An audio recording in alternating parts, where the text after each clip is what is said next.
Besmeyab, Weweld, Mefeskadus, and Amlak. Besmeyab, Weweld, Mefeskadus, and Abdak. Besmeyab, Weweld, Mefeskadus, and Amlak. Amen. Yes, good morning, blessed. So continuing on my journey, which is going to be a maybe 4 year journey of reading a chapter a day of the Ethiopian Bible. And I'm enjoying it. I really am enjoying it, and I'm looking forward to reading the Bible. And I kind of set up this social media account to hold myself accountable. Um, you know, it's difficult with these things, but it's not about ego or followers and all these kind of things. I think I find it better when if I do something in a kind of a way that is maybe semi-public, or yeah, just putting it out there, that actually keeps it in my own habit and makes it a part of my own life. Because if I just did this in private, I might do it for a week, and then one day it'd be like, oh, I'm too busy, I'm too tired, and that kind of stuff. And then it just falls out of habit. So making this public actually helps keeping myself in check and just making sure I do it really. So if it has no views or a few views or tens of views, then I'm thankful for any engagement. And I'm also thankful that I'm just keeping at it, because I'm someone who can start things but don't always finish. So yeah, give thanks those that are engaging and keeping me on track. So thank you very much for your eyes on and witnessing. So I will carry on with the reader. Genesis chapter 10 is going to be a generational chapter.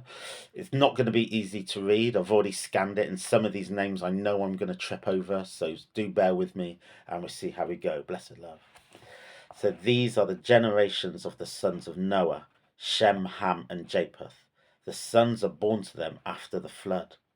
And Japheth are Gomer, and Magog, and Madai, and Javan, and Tubal, and Meshech, and Tiras. The sons of Gomer are Ashkenaz, and Riphath, and Togarmah. The sons of Javan are Elisha, and Tashish, and Kittim, and Gedanim. By these the islands of the nations have been parted in their lands, each by his tongue, and by their families in their nations. And the sons of Ham are Cush, and Mitzrayim, and Phut, and Canaan.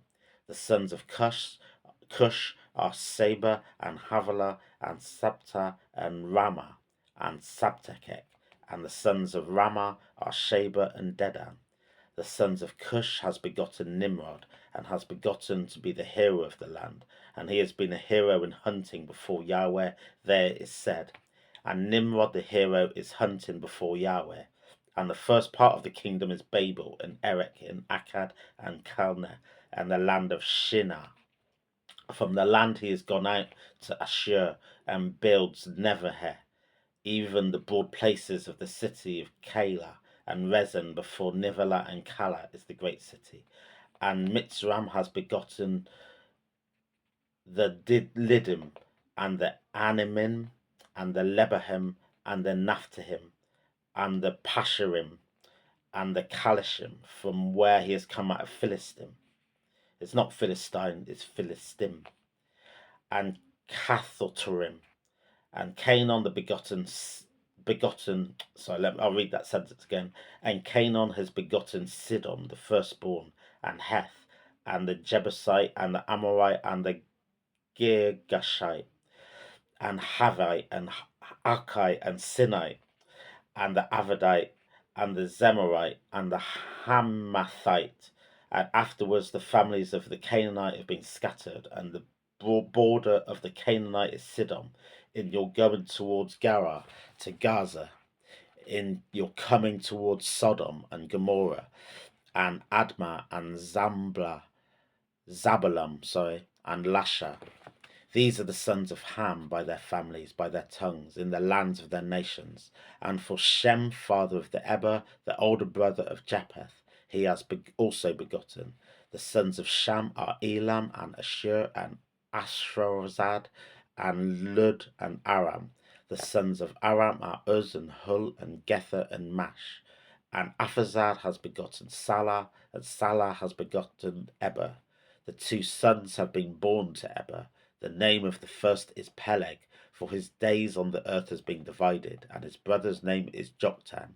And Joktan has begotten Amladad, and Shelpeth, and Hazamaveth, and Jerah, and Hadoram, and Uzel, and Dikla, and Obel, and Abimael, and Sheba, and Upher, and Havilah, and Jobeb. All these are the sons of Joktan, and their dwelling is from Mesha, in your coming towards Zephyr, the mountain of the east. These are the sons of Shem, by their families, by their tongues, in their lands, by their nations. These are the families of the sons of Noah, by their generations, in their nations, and by these the nations have been parted in the earth after the flood. Give thanks, yet a breakfast here. Here endeth the reading. So yeah, not easy to read at all. Some of those names, you recognise. You've got Saba, which is Sheba, like the Queen of Sheba, and we know Queen of Sheba's story from the Kebra Nagast, a Ethiopian text, which is a parallel story telling the story of how the Queen of Sheba met King Solomon and begot the son Menelik the First, and that established the lineage in the Solomonic dynasty of Ethiopia, of which Haile Selassie was 225th descendant. So you recognise the name Sheba. There's Cush as well, which is a name for Ethiopia, and the name Ethiopia is actually, this is an interesting thing, and it'd be interesting as we go through the Ethiopian Bible, because in the King James Bible, Ethiopia is, I think, the first country that's mentioned, but it was also the most mentioned country in the King James Bible is Ethiopia. But in the Ethiopian Bible itself, it seems to be using the word Cush rather than the word Ethiopia, which is an interesting irony. Don't really know the background to that. Gaza is a name also in here. We're obviously here in Gaza for all the wrong reasons in terms of what's going on in Palestine, Israel, and that atrocity there. So I just pray for the souls of the people, pray for the lives of the people going through some serious, just some serious turbulation, and I just pray for peace in that region. Really praying for peace in that region. Another name is Babel, which we will know from the story of the Tower of Babel. And I think that's coming up in the next chapter, so I won't preempt that. But the story of the Tower of Babel is another quite famous story from the Bible. So, yeah, a very difficult chapter. And, in the previous chapter, God said to Noah and his sons, go forth and multiply after the flood on the earth. So it's about repopulating the earth again. So I think chapter 10 is trying to establish the nation building and how that go forth and multiply was established. I think the other really noticeable thing in this chapter is that it's all male names, it's all sons. These are the sons of, the sons of, the sons of, and there's no daughters named. And I think this does reflect a very patriarchal society, very patriarchal kind of narrative, because it does erase all the women in that time, and in that lineage and in that generation building, which is sad. I'm not gonna lie. The Bible is written of its time. You know, I'll leave it as that. But we know that there's many strong female individuals in the Bible that have lasted the test of time. Whether we think about Ruth or Martha or Mary, very strong women in the Bible. But in this particular section in chapter 10, there is a bit of an erasure. Well, not even bit. There's a very big erasure of the women in this narrative of how the earth established after Noah has been established. So I'll leave that there. But I won't go any further. But give thanks and blessings, and you have a blessed day, and look forward to catching up next time. Yet a breakfast cure. Blessed love.